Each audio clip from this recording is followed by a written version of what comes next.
बिस्मिल्लाहिर्रहमानिर्रहीम। हमारे मेज़बान सदर आर्ट्स काउंसिल जनाब मोहम्मद अहमद शाह साहब,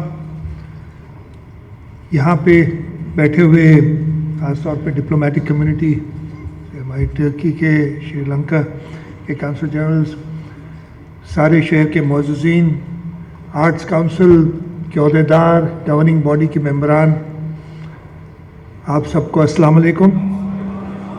सबसे पहले तो मैं दिल की गहराइयों से मुबारकबाद देता हूँ अहमद शाह साहब को, उनके अहदेदारान को और गवर्निंग बॉडी के मेंबरान को, सारे जो पुराने मेंबरान हैं और इस दफ़े शायद आपने नए कोई ढूंढ लिए और उनसे एक्सपेक्टेशंस भी अभी से बता दिए हैं कि एक्सपेक्टेशंस क्या क्या है सबसे। तो आई डोंट नो वो कंटिन्यू करेंगे गौस साहब की नहीं after the, because you know we giving them a lot of money. अब हम तो खुश हो गए, ऐसे 2-3 और ढूंढें ताकि हमारा बोझ कम हो। आर्ट्स काउंसिल में जो पुरानी इनकी बॉडी थी, मोहम्मद अहमद शाह साहब 2008 से गालिबन यहाँ जीतते आ रहे हैं और पहले तो इलेक्शंस भी नहीं कराते, इस दफ़े इन्होंने चले ये कर दिया कि इलेक्शंस करा ली, अच्छी बात है। मुझे इधर बैठा था तो एक पुराना एक दोस्त ने लतीफ़ा सुनाया था, वो याद आ गया। आर्ट्स काउंसिल के इलेक्शन के हवाले से एक ज़माने में मिस्र के सदर हुआ करते थे हुस्नी मुबारक, उनके बारे में मशहूर है वो हर इलेक्शन कोई 99% वोटों से जीतते थे, उससे कम नहीं लेते थे। तो रोनाल्ड रेगन से उनकी दोस्ती थी, रोनाल्ड रेगन री इलेक्शन में जा रहा था, उसको थोड़ी मुश्किल नज़र आ रही थी कि इलेक्शन में पता नहीं क्या होगा। तो उसने कहा कि ये मेरा दोस्त है, ये 99% वोट हर दफ़े लेता है, इससे ज़रा कुछ पूछता हूँ कि भाई ये कैसे करते हो। उसने हुस्नी मुबारक से पूछा, उसने कहा कोई मसला ही नहीं है, मेरा जो चीफ इलेक्शन एजेंट है जो सारा काम करता है वो मैं आपके हवाले कर देता हूँ। वह बहुत अच्छा है। उन्होंने वो बंदा भेज दिया अपना, जो कि हुस्नी मुबारक का इलेक्शन संभाला करता था। अमेरिका में इलेक्शन हुए, इलेक्शन वोटिंग हो गई, रात को रिजल्ट आ रहे थे। हुस्नी मुबारक ने अपने उसको फ़ोन किया, उसने कहा मेरे दोस्त ने मुझे काम कहा था पता करूं, मुझसे पूछा कि भाई क्या है, सब ठीक ठाक है? उसने कहा बिल्कुल ठीक है। वो बड़ा खुश हुआ, कहते रेगन जीत जाएगा? उसने कहा नहीं। उसने कहा क्या मतलब है, कौन जीतेगा? कहते आप। तो इधर भी इसी तरीके से शायद इलेक्शन आपने बता दिया है, लेकिन ये ज़रूर ऐसी बात नहीं है जो काम, इसलिए तकरीर लिख के भी इन्होंने भेजी, मैं इसे नहीं पढ़ रहा हूँ कि मुझे पता है इसमें सिर्फ इनकी तारीफें होंगी और कुछ नहीं होगा। लेकिन वाकई सही बात है कि जिस तरीके से इन्होंने 2008 से लेके और हर साल अपने पिछले रिकॉर्ड को तोड़ते रहे, जिस तरीके से इन्होंने इस सूबे में, इस मुल्क में आर्ट्स को, फन को, फनकारों को फ़रोग दिया है, इसकी मिसालें पास में नहीं मिलती। और यही वजह है कि हर दफ़े इलेक्शन भी जीतते हैं और तकरीबन बग़ैर मुकाबले के इलेक्शन जीतते हैं। एक वक्त था, मुझे एक साल याद है एक साल याद है जब इनको काफ़ी मुश्किलात हुई थी और उस वक्त फिर वो भी खैर मसला हो गया था, गुजर के ये सारी बातें। ख़ास तौर पे जो पिछले साल, बिल्कुल सही कह रहे हैं, इन्होंने जो इंटरनेशनल कल्चरल फेस्टिवल किया, 44 मुल्कों से टोटल कितने आए थे फनकार? 450 फनकार आए थे। ये हम तो बहुत सुनते हैं जी पाकिस्तान के हालात ख़राब हैं, लेकिन कराची के तो बहुत ही ख़राब हैं, हम ये सुनते रहते हैं 24 घंटे। मज़हर साहब भी नहीं छोड़ते, हमें बताते रोज़ हमें कि क्या क्या मुश्किलात हैं। लेकिन भाई हम ले आए ना, ये अहमद शाह साहब ले आए 44 मुल्कों को इधर, और अगले साल कह रहे हैं 64 तो हो गए हैं।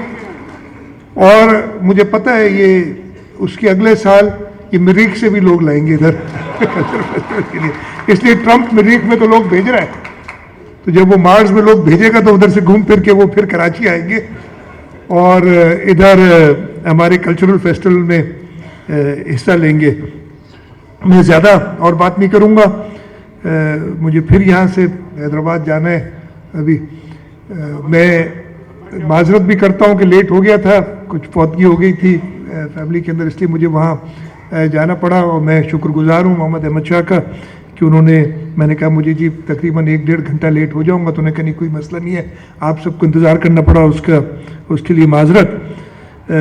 जो भी मैंने, जब शाह साहब तकरीर शुरू कर रहे थे, कहते हैं कि मैं छोटी तकरीर करूँ या बड़ी करूँ, मैं कहा आपको मैं जो भी कहूँ आप मानेंगे तो नहीं, लेकिन मैं छोटी सी तकरीर करूँगा कि जी इन्होंने जो कुछ कहा दुरुस्त कहा और मैं अपनी जगह ले लूँगा। लेकिन बाकी जो उन्होंने कहा, जो उन्होंने खिदमत की, अभी तो इन्होंने शुक्र है सिर्फ 2-3 लोगों के नाम ले ली, तो पिछली बार आया था तो पूरे हॉल में जितने लोग थे उनके नाम ले लिए एक एक करके। अब आज भी वैसे नेम ड्रॉपिंग बहुत की है उन्होंने, पता नहीं उधर से पूरी दुनिया की।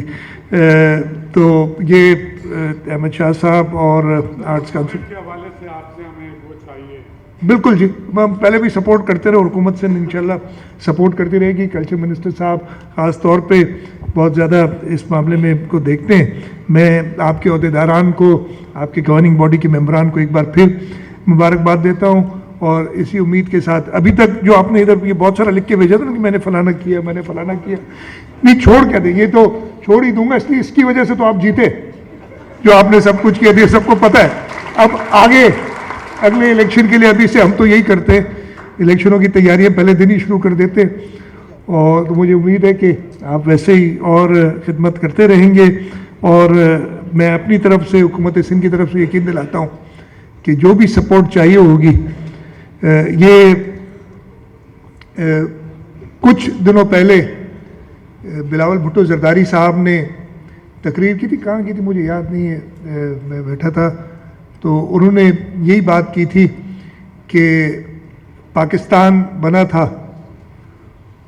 बग़ैर एक कायदे आज़म की डिप्लोमेसी थी, और बग़ैर किसी का, खैर वो जो बाद में हिंदुस्तान में जो लोग हिजरत करके आए थे उनके साथ हुआ, लेकिन पाकिस्तान बनने तक कोई कत्ल गारत नहीं हुई थी। डिप्लोमेसी से और सियासत से उन्होंने पाकिस्तान हासिल किया, और अभी भी हमारा आगे जाने का यही रास्ता है कि अपनी सकाफ़त को, अपने कल्चर को, और हम जो एक बंद सोसाइटी हो गए हैं, या अभी से नहीं हुए 80 की दिहाई के जो अभी तक हमारे चल रहे हैं रिपरकशंस, जो 80 की दिहाई में हमारे साथ हुआ था, कि उससे अब आज तक हम जान नहीं छुड़ा सकें, उससे हमें आगे बढ़ना पड़ेगा।